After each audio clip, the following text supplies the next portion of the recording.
when the admission list came out, I checked, my name wasn't there. So I couldn't look up to my parents. I had to like fend for myself. Got involved with a lady in the process, and the result was we had a child. We share. Oh, take a ride with me.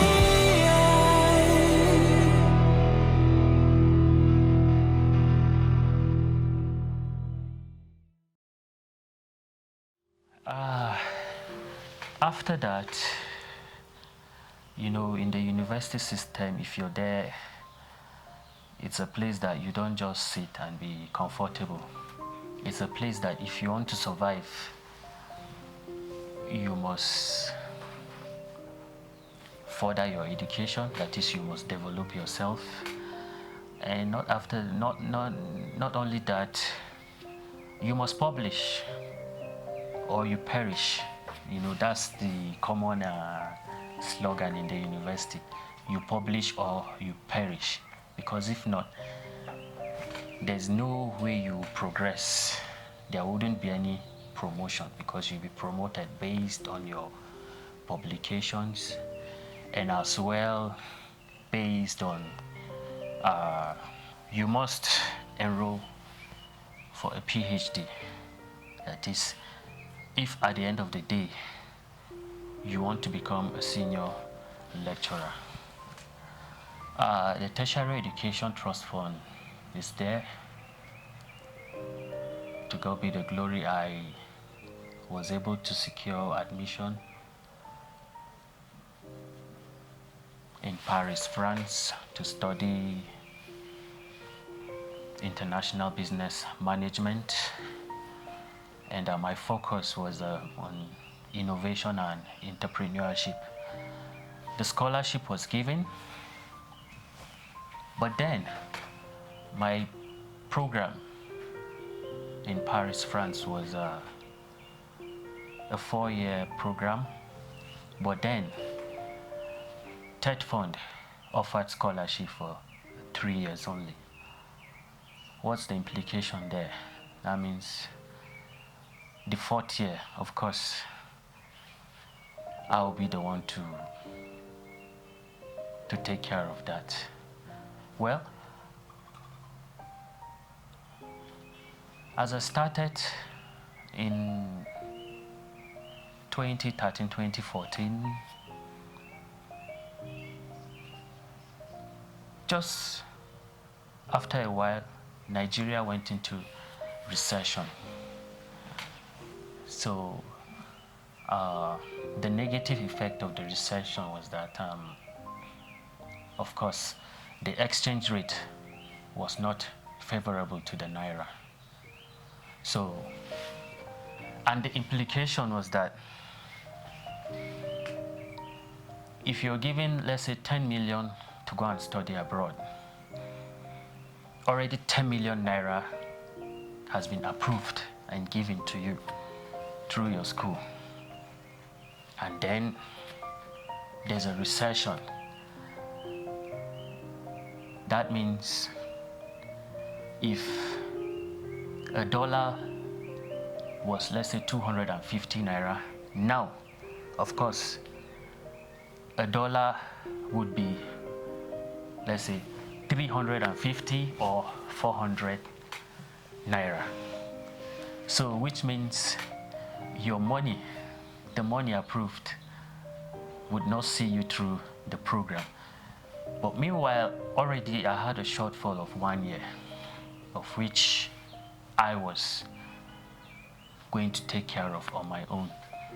So at the end of the day, I became stranded. Not only me, myself and other scholars that went out to study, some in the UK, some in some African universities, some Malaysia.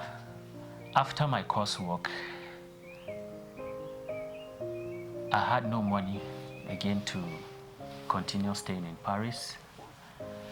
I had to come back home to continue my research. We had started the proposal over there and waiting for the approval. So I had to continue online, but still I had to be paying money. So mind you, I'm from a background that I couldn't get what I needed as a child growing up. So there was no point going back to my parents to tell them about my predicaments. Halfway into, or more than halfway into my PhD program, and I'm stranded, and there's no way I would say I'm going to abandon the program. So I continued online, but mind you, I had to pay tuition. So I had to resort to loans. We had a cooperative, my place of work, which I had to apply for loan, convert to euros and pay my tuition, and also to continue my research. So it wasn't easy at all. It wasn't easy. So apart from the loan,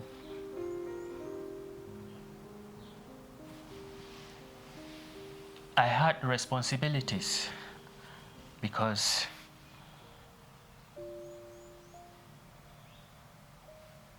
I already have a family on ground that I have to cater for. So that means my salary dropped.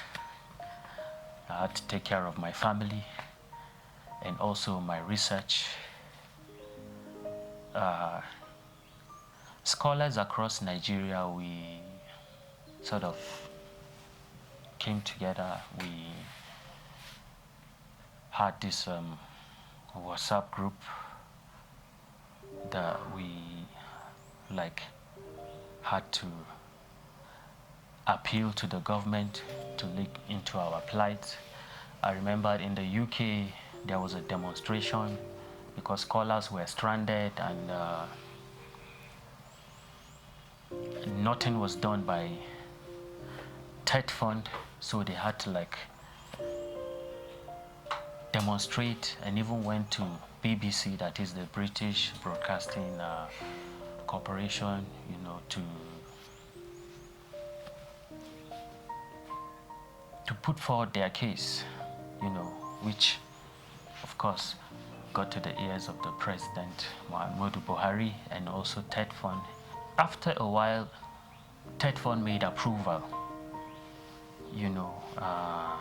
to augment for what we had spent as a result of the recession.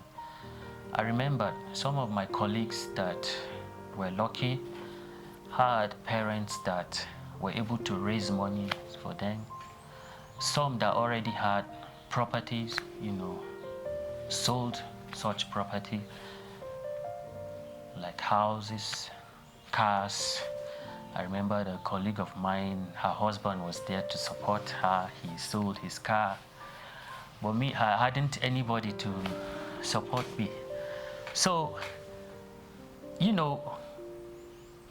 while growing up, from my secondary education through to the university in Nigeria, it was challenging.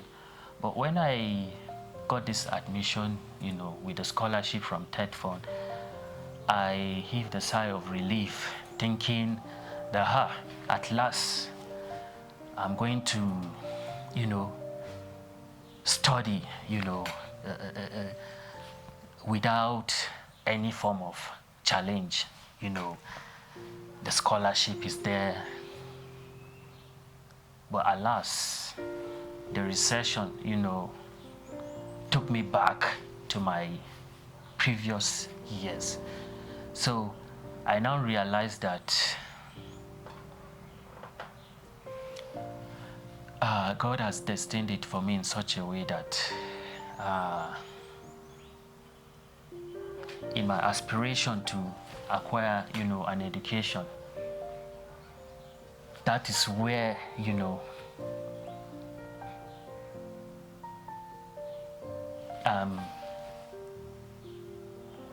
I had challenge, that, was preparing me for the future, for me to have a story to share with my kids, with my siblings, and with people out there like you listening now. I never had it smooth while growing up, and with special, emphasis on me trying to acquire an education. I came back to Nigeria, I continued my research, but because I came back to Nigeria, of course, now I'm back home with my family, and I had to resume work because the 3 years that Tetfund gave, I had exhausted it, but still on the program. So me now being back home with my family slowed down my research process, because let's say money is meant for my research. I had to take care of my family. So at times I'll receive an email from my supervisor, hey Israel, what's wrong with you? I've been waiting for this chapter of your research. Why is it taking long? But of course I wouldn't tell him that it's because of what I'm going through in Nigeria. So I'll sit up, brace up, do something, and then forward to him. That was how I was able to see myself through, and to God be the glory. I graduated and I have my PhD today. But then life is not rosy. Why? Because I'm still paying loans I still have. But I thank God for one thing, I have the certificate, and I thank God for my family, my children. They've been very understanding and supportive. There are times that to feed would be a challenge, but I thank God for my wife, the small business that she has, hasn't grown. Why? Because it was there to cater for us as a family, and I'm hopeful that when I pay back my loan, I'll be able to resuscitate that business for her. And then of course, when I pay back the loan, my salary to an extent will be back to normal. To you out there listening, besides the challenges I had in school, we didn't have, the comfort that was required. I remember there were times that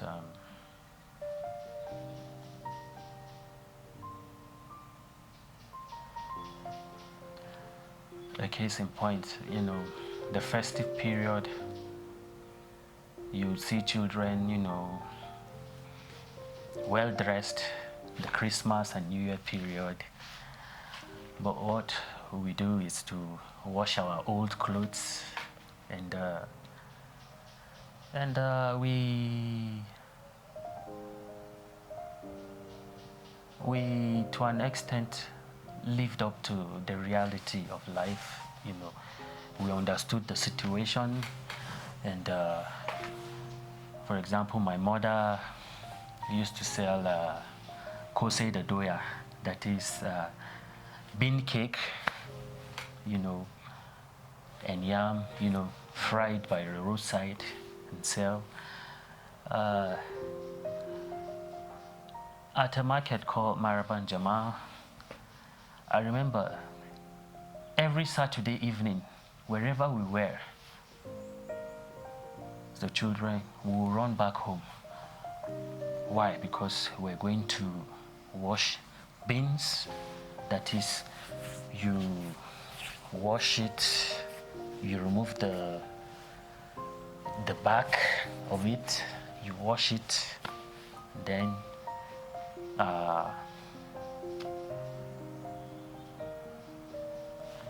got the yam, tubers of yam, you peel, and then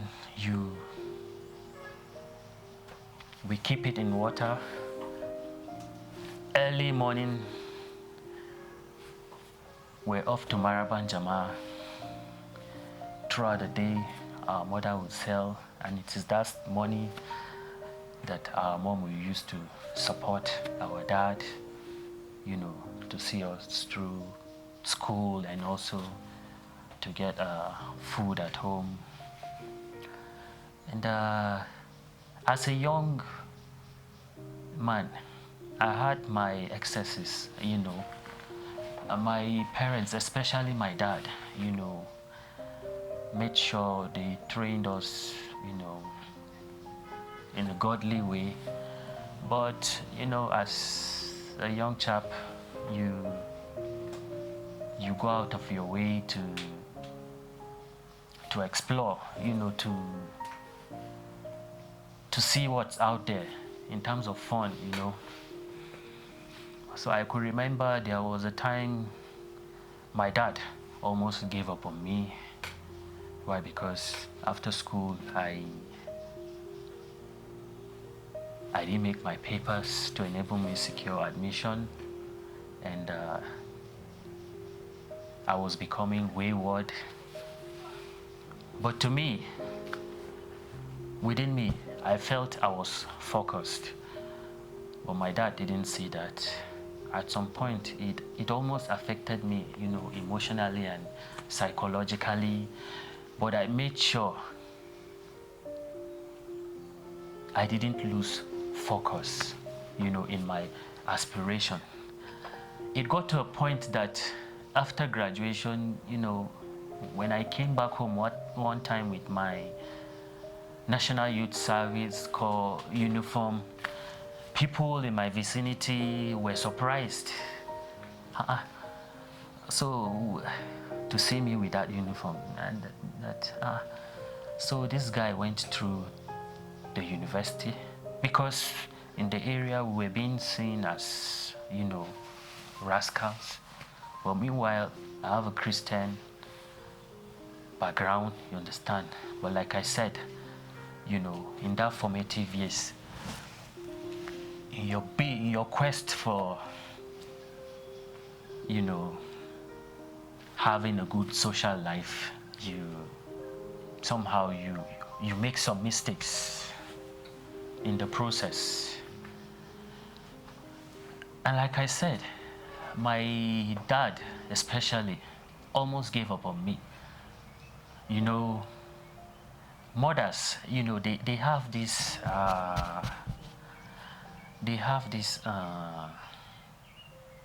should I say, gift for tolerance, you understand.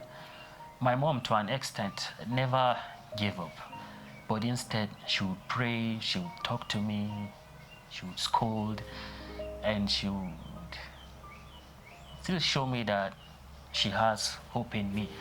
But my dad was a no nonsense. He wanted everything to be right. There was no room for tolerance in terms of a child making a mistake and learning from that mistake. But meanwhile, I told you my parents never had that privilege of furthering their education. So I think that limited their perception about,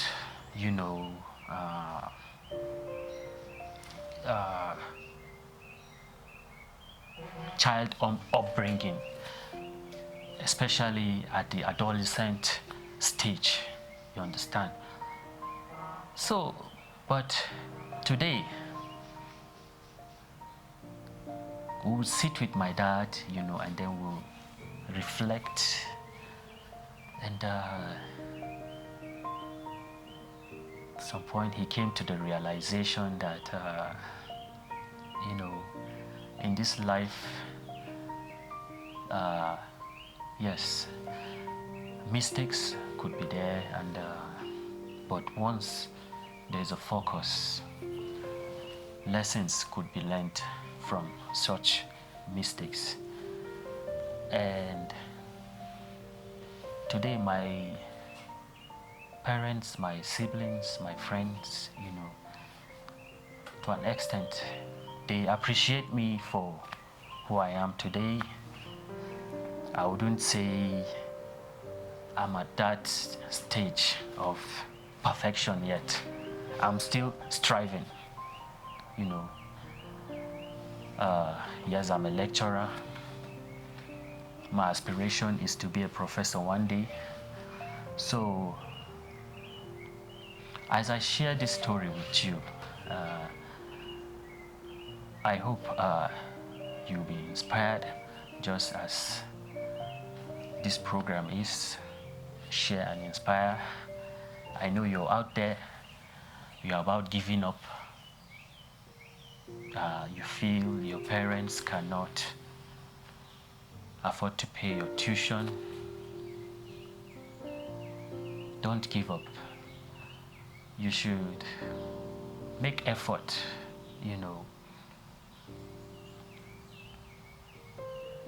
just the way I made effort to go to building sites to look for jobs. Sometimes I'll get, sometimes I'll not get. Even if I get, the wage was nothing to write home about. But here I am today, a family man first, and then a PhD holder, and then at least I've had one or two of my students that have told me that they look up to me as a mentor. So that alone is fulfilling for me. Even though in the monetary aspect, I wouldn't say I am fulfilled. And while growing up in my quest for fun as a young man, like I said, mistakes were made. I got involved with a lady in the process, and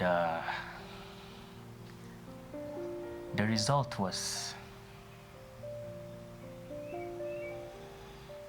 we had a child.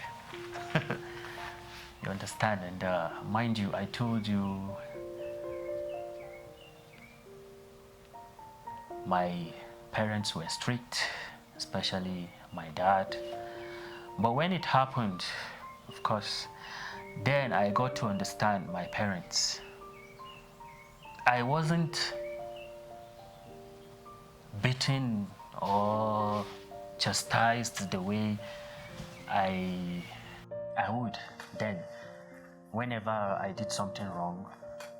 But then I got to see the other side of my parents. When it came to the reality of life, I got to understand that all they were trying to do, especially my dad, of which at some point I felt was very strict. I got to understand he was doing it for our own good, because when the issue of this pregnancy came up, instead of being flogged or chastised or,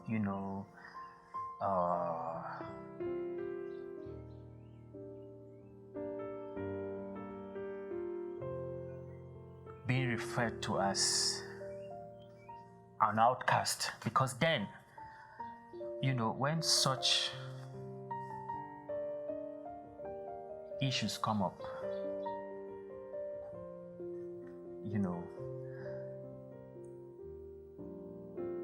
the boy and the girl involved, will be, in the society, they will be a sort of ostracized.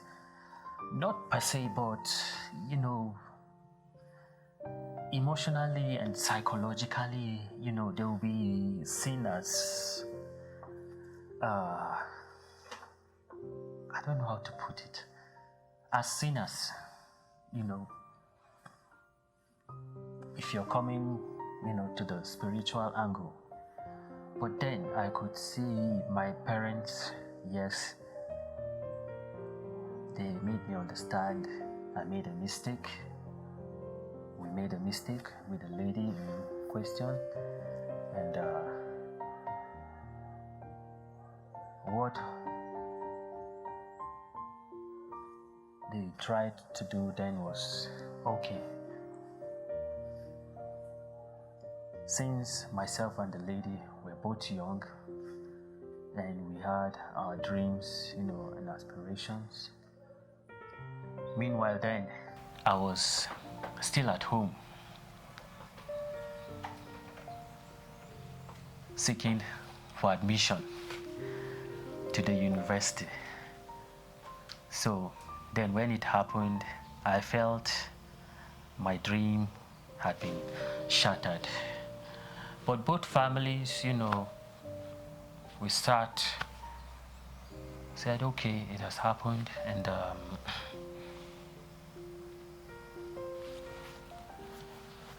the thing now is for both families to see how we would both take our responsibility on how to bring up that child. And then the experience for me wasn't funny. At some point I felt the ground should open and swallow me. But today, as I speak, I am proud of that boy. He's in his final year in the university. The economics that I could not study in ABU Zaria and the University of Jos, he is studying it at the Plateau State University, Bokos, and he's a boy that is enterprising. I remembered prior to the time his admission came out, he enrolled for an apprenticeship scheme as a tailor or fashion designer. But then I wasn't in support, because my main concern was for him to go to the university, get that degree, maybe after the degree, whatever entrepreneurship scheme he would want to enroll for, would be a welcome idea after that. But he insisted. He started and then stopped because the admission came out. He secured the admission to study economics. And after break, whenever he's on break, that is on vacation, he would go back to continue the entrepreneurship scheme. And when it's time for him to resume school, he would stop, resume school, and then the next break again, he will go back And that was how he was able to complete the program.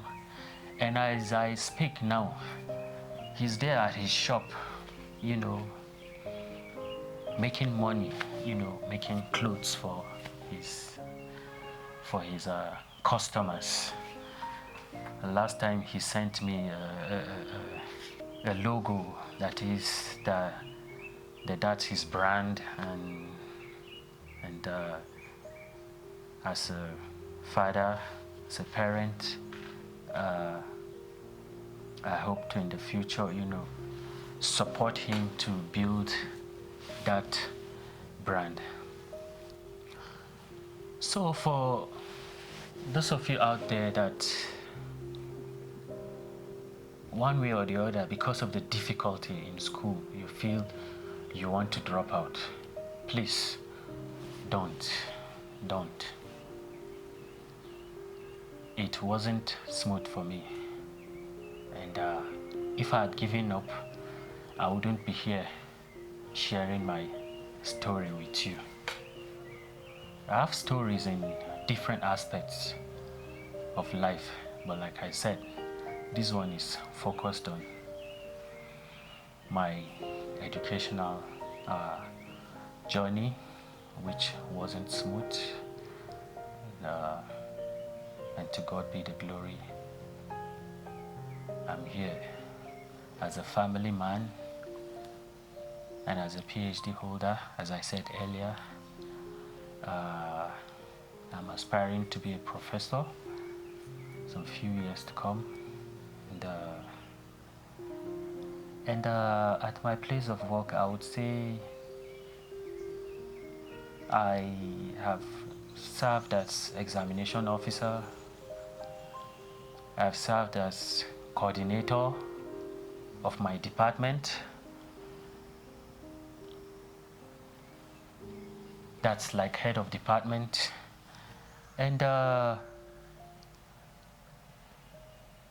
currently I'm the desk officer of an innovation hub that has been set up in my university as a result of a partnership the vice chancellor of my school, you know, signed with